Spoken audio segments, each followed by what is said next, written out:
नमस्कार, स्वागत है आप सभी का। मैं हूं आपके साथ कुमार कुणाल धीरज। खबरों की शुरुआत इस वक्त की बड़ी खबर से करते हैं, जहां बिहार में साल के अंत में विधानसभा चुनाव होने हैं और चुनाव से ठीक पहले आज पटना में इंडिया गठबंधन की चौथी बड़ी बैठक होने वाली है।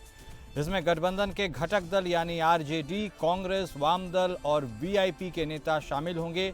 नेता प्रतिपक्ष और आरजेडी नेता तेजस्वी यादव की अध्यक्षता में होने वाली इस बैठक में कोऑर्डिनेशन कमेटी के सदस्यों के साथ ही सभी उप समिति के सदस्य भी मौजूद रहेंगे। तो यह बड़ी खबर हम आपको बता रहे हैं, जहां इंडिया गठबंधन की एक महत्वपूर्ण बैठक आज पटना में है और बिहार चुनाव से ठीक पहले महागठबंधन की यह चौथी बैठक होने जा रही है। इस बैठक में बिहार विधानसभा चुनाव के लिए रणनीति तय की जाएगी। साथ ही गठबंधन में नए दलों को शामिल किए जाने पर भी चर्चा हो सकती है। सीट बंटवारे को लेकर भी गठबंधन के नेता विचार विमर्श कर सकते हैं। मोहम्मद दानिश हमारे संवाददाता फोन लाइन पर हमारे साथ जुड़ गए हैं पटना से। दानिश, बहुत महत्वपूर्ण यह बैठक सिद्ध हो सकती है चुनावी दृष्टिकोण से, क्योंकि इस साल के अंत में जो चुनाव होने हैं उसमें महागठबंधन की एकता और सीटों के बंटवारे को लेकर ही असली खेल है। क्या कुछ अहम होने वाला है आज की बैठक में? कहाँ यह बैठक होने वाली है? कौन कौन से बड़े चेहरे शामिल होंगे? जी कुणाल, देखिए, अब बिहार विधानसभा चुनाव को लेकर कुछ ही महीना बचा हुआ है और आज महागठबंधन का चौथी बैठक जो है तेजस्वी यादव के आवास पर होने वाली है। इस बैठक में सीट शेयरिंग को लेकर भी अहम माना जा रहा है, क्योंकि सभी दल अपने अपने हिसाब से दिख रहा है कि हम इतनी सीट पर चुनाव लड़ेंगे या हमको इतनी सीट चाहिए, तो इसके लिए इसको लेकर भी बात हो सकती है। साथ ही बूथ स्तर पर किस तरह से सभी दल के नेता एक होकर अपने महागठबंधन को मजबूत करें, इसको लेकर भी चर्चा हो सकती है। इसमें जो है सबसे अहम बात जो है, इस बैठक में सभी दल के बड़े नेता मौजूद रहेंगे। इसमें तेजस्वी यादव, अब्दुल वाहिद सिद्दीकी, संजय यादव, मनोज झा राजद की तरफ से शामिल होंगे। वीआईपी की तरफ से मुकेश सहनी, कांग्रेस की तरफ से प्रदेश अध्यक्ष और बिहार प्रभारी और किसान शकील अहमद शामिल होंगे। ठीक है, तो विकासशील इंसान पार्टी तो साथी है, साथ ही पीके के भी दृष्टिकोण से देखा जाए, प्रशांत किशोर के, तो वो एक अलग डपली बजा रहे हैं, लेकिन उनके जो बात हैं, तथ्य हैं, वो महागठबंधन की जैसे मिलते जुलते हैं। तो ऐसा कुछ भविष्य में हो सकता है कि वह भी साथ हैं या फिर वो अलग ही खेल खेलेंगे? जी कुणाल, देखिए, इसमें अभी तक तो कुछ ऐसा इसमें नहीं रहा, मगर अभी कुछ ही दिन पहले ये सभी जगह ये था कि एएमआई को महागठबंधन में शामिल किया जा सकता है, जैसे, और पशुपति पारस को भी, उनकी भी पार्टी को जो है महागठबंधन में शामिल किया जाता। तो ये दो पार्टी के लिए हो सकता है कि आज इस बैठक में चर्चा हो, मगर प्रशांत किशोर की पार्टी के लिए अभी कोई वैसा नहीं है। ठीक है, इसका मतलब वोट पर चोट वो कर सकते हैं। बहुत शुक्रिया दानिश हमारे साथ जुड़ने के लिए और तमाम जानकारी साझा करने के लिए।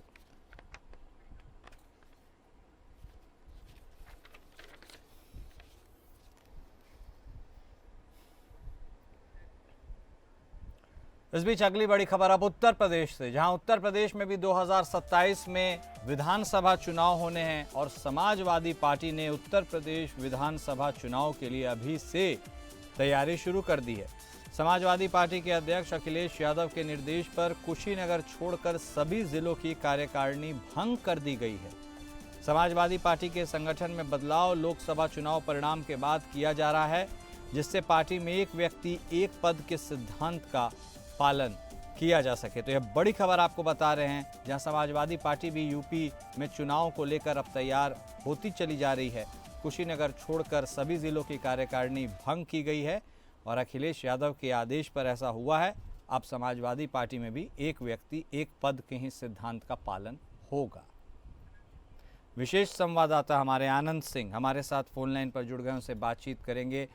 आनंद, समाजवादी पार्टी के लिए बहुत ज़रूरी, महत्वपूर्ण यह लड़ाई भी होने वाली है 2027 की, क्योंकि बहुत अरसे से सत्ता का सूखा है।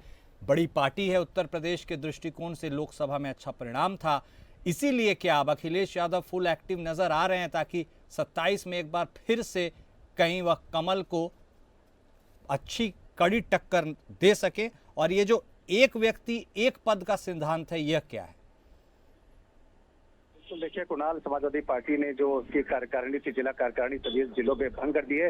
सिर्फ कुशीनगर में जिला अध्यक्ष को छोड़ा गया है, बाकी कार्यकारिणी कहीं पर भी नहीं बची है, हर जगह खत्म कर दी गई है, एक जिला अध्यक्ष कुशीनगर को छोड़कर। तो स्पष्ट ये संदेश है कि 2027 को लेकर समाजवादी पार्टी ने व्यापक तैयारी शुरू कर दी है। और जो पीडीए का फार्मूला है समाजवादी पार्टी का, पिछड़ा दलित अल्पसंख्यक, माना जा रहा है कि जो नई कार्यकारिणी का गठन होगा जिलों में, उनमें इस फार्मूले का विशेष तौर पर ध्यान रखा जाएगा, क्योंकि यही समाजवादी पार्टी का नारा है। और यह माना जा रहा है कि 2027 का चुनाव समाजवादी पार्टी इसी मुद्दे पर लड़ेगी। तो ऐसे में ये अहम हो जाता है कि जो संगठन है समाजवादी पार्टी का, उसमें क्या रोल रहने वाला है या उसमें क्या सहभागिता पीडीए की होने जा रही है। और माना यही जा रहा है कि समाजवादी पार्टी के मुखिया अखिलेश यादव पीडीए के फार्मूलों को ही अप्लाई करेंगे जो अब नई कार्यकारिणी का गठन होगा, ताकि न सिर्फ भारतीय जनता पार्टी को चुनौती दी जा सके, बल्कि अगर कोई आरोप प्रत्यारोप का दौर भी आता है तो समाजवादी पार्टी अपना अच्छे से बचाव कर सके। क्या उनकी नजर भी एकदम बूथ लेवल तक होगी, क्योंकि सांगठनिक तौर पर भारतीय जनता पार्टी काफी सशक्त है, ऐसे में समाजवादी पार्टी को बूथ लेवल तक जाना पड़ेगा और पूरे जिला कार्यकारिणी में ऐसे लोगों को शामिल करना होगा जो नैया पार लगा सके। क्या ऐसे लोग समाजवादी पार्टी में अब हैं? बिल्कुल, देखिए, समाजवादी पार्टी एक प्रमुख पार्टी है उत्तर प्रदेश की, कुणाल, और अच्छी खासी इसकी पैठ है, उसका एक जनाधार है। और जहां तक आपने बूथ लेवल की बात कही, तो समाजवादी पार्टी, जब मुलायम सिंह ने समाजवादी पार्टी की स्थापना की, तभी से समाजवादी पार्टी अपने बूथ लेवल के कार्यकर्ताओं को लेकर काफी मेहनत करती रही है। और बूथ स्तर पर समाजवादी पार्टी का एक अच्छा खासा दमखम है। और यही वजह है कि समाजवादी पार्टी जब नई कार्यकारिणी का गठन करेगी जिलों में, तो उसमें विशेष तौर पर इस बात का ध्यान दिया जाएगा कि कौन से कर्मठ कार्यकर्ता हैं जो वर्षों से पार्टी के साथ लगे हैं, कौन से वो कार्यकर्ता हैं जो बुरे परिस्थितियों में भी पार्टी के साथ लगातार खड़े रहे। और ये कहा जा रहा है कि उनको इस बार जगह दी जाएगी उन सभी को, क्योंकि 2027 की जो लड़ाई है वो बड़ी लड़ाई है। 2 विधानसभा चुनाव में लगातार हार के बाद समाजवादी पार्टी कहीं से भी कोई कमी छोड़ना नहीं चाहती। बहुत धन्यवाद आनंद आपका हमारे साथ जुड़ने के लिए, विस्तार से बातचीत करने के लिए।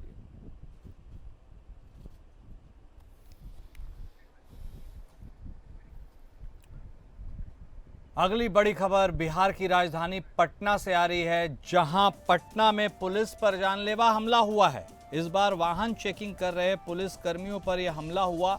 जानकारी के मुताबिक पटना के एसके पुरी थाना क्षेत्र के अटल पथ पर पुलिस देर रात वाहन चेकिंग अभियान चला रही थी। इसी दौरान वहां एक तेज रफ्तार स्कॉर्पियो पहुंची, लेकिन चेकिंग नाके पर रुकने के बजाय स्कॉर्पियो ने पुलिस कर्मियों को रौंद दिया। इस हादसे में एक महिला पुलिसकर्मी की मौत हो गई, जबकि दारोगा समेत 2 पुलिसकर्मी गंभीर रूप से घायल हो गए। पुलिस ने तुरंत कार्रवाई करते हुए 2 लोगों को पकड़ लिया है। स्कॉर्पियो कार का चालक मौके से फरार होने में कामयाब रहा है। अभी तक यह साफ नहीं हो पाया है कि यह हादसा था या इसे जानबूझकर किया गया है। मोहम्मद दानिश हमारे संवाददाता फोन लाइन पर हमारे साथ जुड़ गए हैं। दानिश, बिहार की कानून व्यवस्था को लेकर लगातार विपक्ष सरकार को कटघरे में खड़ा करता है। अब देखिए, यहाँ पर तो पुलिस वाले ही सेफ नहीं है, तो आम जनता का क्या कुछ होगा समझा जा सकता है। लेकिन इस घटना के बारे में बताइए, कैसे हुई यह घटना और अपराधियों का क्या हुआ? जी कुणाल, देखिए, बीती रात वाहन चेकिंग के दौरान एक तेज रफ्तार से आ रही स्कॉर्पियो ने 3 पुलिसकर्मियों को रौंद दिया था, जिसमें 3 गंभीर रूप से घायल हो गए थे, जबकि एक महिला कांस्टेबल की इलाज के दौरान ही मौत हो गई थी, जिसमें 2 अभी भी गंभीर रूप से घायल है। उनकी इलाज जो है निजी अस्पताल में जारी है। घटना में पुलिस ने मौके से 2 लोगों को गिरफ्तार किया और उनसे पूछताछ की जा रही है। स्कॉर्पियो गाड़ी को भी जब्त कर लिया गया है। अब इसमें जब इस घटना के बाद जो है पुलिस महकमे में जो है हड़कंप का माहौल मचा हुआ है और गाड़ी रजिस्ट्रेशन नंबर से जो है पता किया जा रहा है कि ये गाड़ी किसके नाम पर है और इस गाड़ी का मालिक कौन है और गाड़ी चला कौन रहा था। पुलिस अलग अलग जगह पर छापेमारी कर रही है, ड्राइवर को खोजने की कोशिश कर रही है। दानिश, पुलिस के जांच का एंगल क्या है? क्या इसे हादसे के तौर पर ट्रीट किया जा रहा है या फिर ऐसा समझा जा रहा है कि जानबूझकर किया गया? जी कुणाल, देखिए, जो पटना के एसएसपी है उन्होंने कहा था कि हम लोग अभी जांच कर रहे हैं और जैसा कि वहां के लोगों के मुताबिक कहना है कि जो आगे जो गाड़ी चेकिंग चल रही थी उसी को पीछे से आके धक्का मारा गया था। तो अभी तक ये स्पष्ट नहीं है कि ये जानबूझ के किया गया है, क्या एक्सीडेंट हुआ है, ये अभी जांच के विषय है। नशे का भी कोई एंगल है क्या? हाँ, हो सकता है, क्योंकि बिहार में जब से शराबबंदी बंद हुई है तो तब से जो है तरह तरह की नशे आम हो गई है बिहार के लिए, तो इसमें जो है ये भी एंगल देखा जा रहा है। ठीक है, बहुत धन्यवाद आपका दानिश, हमारे साथ जुड़ने के लिए और बातचीत करने के लिए।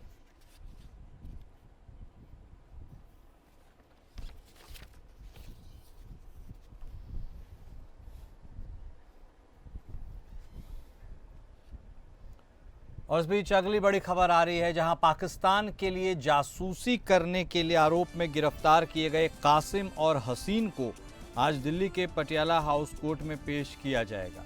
दोनों की पुलिस हिरासत खत्म होने के बाद आज पटियाला हाउस कोर्ट में उन्हें पेश किया जाएगा। ऑपरेशन सिंदूर के दौरान पाकिस्तान के लिए जासूसी के आरोप में राजस्थान की हसीन और उसके भाई कासिम को गिरफ्तार किया गया था। पुलिस इन दोनों को 2 बार कस्टडी में लेकर पूछताछ कर चुकी है। तो ये बड़ी खबर हम आपको बता रहे हैं, जहां जासूसी कांड पर आज अहम सुनवाई होने वाली है। यह पूरा मामला कासिम और हसीन से जुड़ा है, जिनके ऊपर पाकिस्तान के लिए जासूसी करने का आरोप है और आरोपी कासिम और हसीन को आज कोर्ट में पेश किया जाएगा। दिल्ली के पटियाला हाउस कोर्ट में आज ये अहम सुनवाई होगी और ऑपरेशन सिंदूर के दौरान क्या पाकिस्तान के लिए उन्होंने जासूसी की थी या नहीं, इस पर भी विमर्श होगा। हमारे संवाददाता विवेक सिंह चंदेल हमारे साथ फोन लाइन पर जुड़ गए हैं, उनसे बातचीत करेंगे। जी विवेक, ऑपरेशन सिंदूर और उस दरमियान पाकिस्तान के लिए जासूसी करने का आरोप क्या कासिम और हसीन की मुश्किलों को और ज़्यादा बढ़ा सकता है? पटियाला हाउस कोर्ट में आज ये अहम सुनवाई है, क्या कुछ हो सकता है सुनवाई में?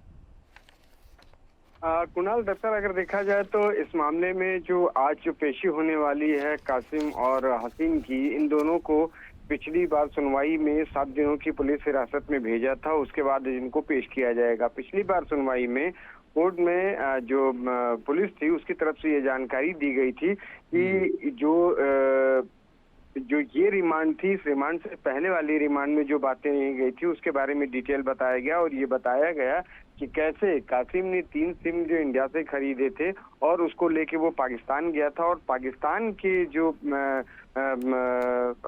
संगठन थे, वो संगठन जो है बॉर्डर सिक्योरिटी फोर्स और गृह मंत्रालय के अधिकारियों और कर्मचारियों को उन्हीं मोबाइल फोन्स के जरिए हनी ट्रैपिंग का काम कर रहे थे। इसके अलावा उन्होंने ये भी बताया कि इन दोनों को उन जगहों पे ले जाना है कि इन्होंने कौन कौन सी जगहों की रेकी की थी, किन किन जगहों पे गए थे, क्या क्या चीजें उन्होंने शेयर की हैं। इसके अलावा और कौन कौन से लोग इसमें शामिल हैं जिनके साथ इनके संपर्क थे, उनके साथ कन्फ्रंट कराना। इसके अलावा जो इनके पास से सामान बरामद हुआ, चाहे मोबाइल हो, लैपटॉप हो या अन्य सामान हो, उनसे जो जानकारी निकल के आई है, क्योंकि उस वक्त तक जो एफएसएल की रिपोर्ट है वो नहीं आ पाई थी, तो उनका ये कहना था कि उनको रिमांड में दिया जाता है तो जो एफएसएल की रिपोर्ट आ जाएगी उस रिपोर्ट के साथ भी कन्फ्रंट कराना और जिन लोगों से पूछताछ की जा रही, जो इनके जिन नामों का खुलासा इन लोगों ने किया उनके साथ इनको कन्फ्रंट कराना, इसकी वजह से उनको 7 दिन की हिरासत दी गई थी। तो आज वो हिरासत खत्म हो रही है। हिरासत खत्म होने के बाद अगर दिल्ली पुलिस इस मामले में कोई जानकारी देती है कि क्या उनको फर्दर और रिमांड की जरूरत है या नहीं है, और अगर है तो उसके पीछे का रीजन देना पड़ेगा और जो इन 7 दिनों में उन्होंने इन्वेस्टिगेशन की है कोर्ट को वो भी बताना पड़ेगा। क्योंकि पिछली बार कासिम और हसीन की तरफ से जो एडवोकेट थे उन्होंने ये स्पष्ट कहा था कि चूंकि जो भी चीजें हैं वो सब कुछ ब्लैक एंड व्हाइट एजेंसी के सामने है, ऐसे में अब उनको हिरासत में की जरूरत नहीं है, क्योंकि उनका बहुत संक्षिप्त आर्गुमेंट एक लाइन का था कि सभी सामान और सामग्री जो उनके पास मिलनी थी वो मिल चुकी है, ऐसे में अब उनको और डिटेल पुलिस हिरासत की जरूरत नहीं है। लेकिन कोर्ट ने पुलिस की बात को ध्यान रखा, उनको 7 दिन की हिरासत दी। तो आज का हमें इंतजार करना पड़ेगा कि क्या आज भी पुलिस इस मामले में इन्वेस्टिगेशन को आगे बढ़ाने के लिए मांग करती है या फिर जो इन्वेस्टिगेशन कर चुकी है उसी के आधार पर अपनी चीजें आगे बढ़ाएंगे। ठीक है, बहुत धन्यवाद विवेक आपका हमारे साथ जुड़ने के लिए और विस्तार से जानकारी देने के लिए। बीच एक और बड़ी खबर आ रही है मध्य प्रदेश के कटनी जिले से, जहां मध्य प्रदेश के कटनी जिले के स्लीमनाबाद तहसील में अपात्रों के ईडब्ल्यूएस बनने की जानकारी आई है। जानकारी के आधार पर जब इस मामले की पड़ताल की गई तो परत दर परत यह मामला खुलता चला गया। 20 से 25 दिन की कड़ी मशक्कत के बाद सूत्रों से जानकारी प्राप्त करते करते यह पता चला कि ईडब्ल्यूएस में भारी भ्रष्टाचार हो रहा है। दरअसल कटनी जिले के स्लीमनाबाद तहसील में ईडब्ल्यूएस प्रमाण पत्र महज 10 मिनट में जारी कर दिए गए। नाबालिग आवेदकों के नाबालिग अभ्यर्थियों के भी ईडब्ल्यूएस प्रमाण पत्र बनाए गए। नियम के विरुद्ध 8 लाख सालाना आय समस्त स्रोतों से ज़्यादा जानने वालों के ईडब्ल्यूएस बनाए गए हैं। प्रश्न यह अब खड़ा होता है लेकिन कि आखिरकार इतनी जल्दबाजी में 10 मिनट में कैसे ईडब्ल्यूएस प्रमाण पत्र जारी कर दिए गए हैं। अधिकारियों से इस बात की पुष्टि करने की जब कोशिश की गई, संपर्क किया गया, लेकिन अधिकारियों को तो इस की जानकारी पहले ही लग चुकी थी। एपीएन न्यूज़ ईडब्ल्यूएस की खबर पर लगातार पड़ताल कर रहा है और इसी के चलते कोई भी अधिकारी या कर्मचारी मिलने से या बयान देने से बचते नजर आ रहे हैं। नायब तहसीलदार ऑफिस आने की बात कहने के बाद भी ऑफिस नहीं आए। वहीं ईडब्ल्यूएस जारी करने वाले तहसीलदार सारिका रावत से संपर्क नहीं हो पाया। एसडीएम राकेश चौरसिया से ईडब्ल्यूएस के लिए बाइट लेने की कोशिश की गई तो उनका साफ कहना है कि जिसने ईडब्ल्यूएस जारी किया है वही बाइट देगा। फिलहाल सभी अधिकारी पल्ला झाड़ते हुए नजर आ रहे हैं और कहीं ना कहीं इस मामले से दूरी बना रहे हैं। सूत्र यह भी बताते हैं कि तहसीलदार सारिका रावत हमारे संवाददाता के खिलाफ झूठी शिकायत थाने में दर्ज करने वाली है, क्योंकि भनक लगते ही पूरा राजस्व महकमा बौखला गया है। दरअसल ईडब्ल्यूएस सामान्य वर्ग के आर्थिक रूप से कमजोर व्यक्तियों को आरक्षण की सुविधा देता है। ईडब्ल्यूएस प्रमाण पत्र से नौकरियों में 10% का आरक्षण भी मिलता है। स्कूल कॉलेज में फीस की छूट भी मिलती है। जिस तरीके से ओबीसी एसटी कोटे को आरक्षण में सुविधाएं मिलती हैं, वही सुविधा सामान्य वर्ग के आर्थिक रूप से कमजोर लोगों को दी जाती है। लोक सेवा मैनेजर के द्वारा बताया गया कि ईडब्ल्यूएस बनाने के लिए इन दस्तावेजों की ज़रूरत होती है, जैसे ज़मीन B1 पटवारी की रिपोर्ट, आय प्रमाण पत्र, शपथ पत्र, आधार कार्ड, फोटो, ऐसे अन्य दस्तावेज लगाए जाते हैं। ऑनलाइन आवेदन किया जाता है। प्रमाण पत्र मिलने की समय अवधि 15 दिन होती है। पूरे दस्तावेजों की पड़ताल करने के बाद 15 दिन के अंदर प्रमाण पत्र जारी करने का प्रावधान है। वहीं कम से कम 2 से 3 दिन में प्रमाण पत्र जारी किए जा सकते हैं। ईडब्ल्यूएस प्रमाण पत्र के लिए सर सबसे पहले तो आपको आधार कार्ड अनिवार्य है, क्योंकि आधार कार्ड आपकी बेस रिक्वायरमेंट होती है हर चीज़ के लिए, आवेदक की स्थिति के लिए। समग्र आईडी जिसका बनना है उसका, क्योंकि उसमें परिवार आईडी होती है, उससे पूरे परिवार की जानकारी निकलती है। आय प्रमाण पत्र, क्योंकि 8 लाख से ज़्यादा किसी भी परिवार का वेतन नहीं होना चाहिए। कोई भी क्लास की मार्कशीट जिससे हम शैक्षणिक योग्यता उसमें डाल सकें। और प्लस आपका सबसे मेन चीज़ होता है ज़मीन, जिसमें ज़मीन 5 एकड़ से ज़्यादा नहीं होनी चाहिए, इसीलिए B1 की प्रति लगती है उसमें। लगभग 15 कार्य दिवस रहता है इसका। शुल्क लोक सेवा में 20 रुपये समथिंग है। आवेदन कर सकता है, परंतु उसमें एक शर्त लागू है उसमें कि नियम के तहत कि आवेदक हमेशा पिता या कोई 18 साल के ऊपर का व्यक्ति ही बन सकता है। तो बिना जांच पड़ताल के ही ईडब्ल्यूएस प्रमाण पत्र बनाए जा रहे हैं। मध्य प्रदेश के कटनी जिले से यह हैरत अंगेज कारनामा सामने आया है। हमारे साथ हमारे संवाददाता संतोष सिंह भी लाइव जुड़ गए हैं। इस खबर पर उनका रुख करेंगे, उनसे बातचीत करेंगे। संतोष, वाकई में अब तो ऐसा लग रहा है कि एमपी गजब है। ये क्या हो रहा है एमपी के कटनी जिले में? इस तरह से प्रमाण पत्र की धज्जियां उड़ाई जा रही हैं। सारे रूल्स रेगुलेशन को ताक पर रखकर यह अधिकारी कर्मचारी भ्रष्टाचार में लिप्त होकर नहीं ही गुल खिला रहे हैं। क्या हो रहा है, बताइए। बिल्कुल कुणाल, जिस तरीके से मुझे सूत्रों से जानकारी लगी कि सलीमनाबाद तहसील कार्यालय में इस तरीके का महा घोटाला चल रहा है, तो जानकारी लगते ही हम इस खबर पर जब काम करना चालू किए तो लगभग 20 से 25 दिन हमें इसमें कड़ी मशक्कत करनी पड़ी और तब जाके ये मामला हम प्रमाणित मामला पब्लिक के सामने लेके आए। कुणाल, इसमें सबसे बड़ी बात ये है कि 10 मिनट के अंदर, महज 10 मिनट के अंदर प्रमाण पत्र जारी कर दिए जाते हैं, क्योंकि मध्य प्रदेश में इस समय पे चाहे वो पुलिस भर्ती हो, शिक्षक भर्ती हो, इस तरीके की भर्ती की प्रक्रियाएं चल रही हैं। और ईडब्ल्यूएस एक ऐसा प्रमाण पत्र है जिसमें समान वर्ग के लोगों को 10% की आरक्षण की सुविधा है। वहीं आने वाले समय पे स्कूल में या कॉलेजों में एडमिशन में भी फीस में भी छूट मिलती है। तो ये जो ईडब्ल्यूएस प्रमाण पत्र है वो काफी अहमियत रखता है और आर्थिक रूप से कमजोर वर्गों के लिए सुविधा के लिए ईडब्ल्यूएस जारी बनता है।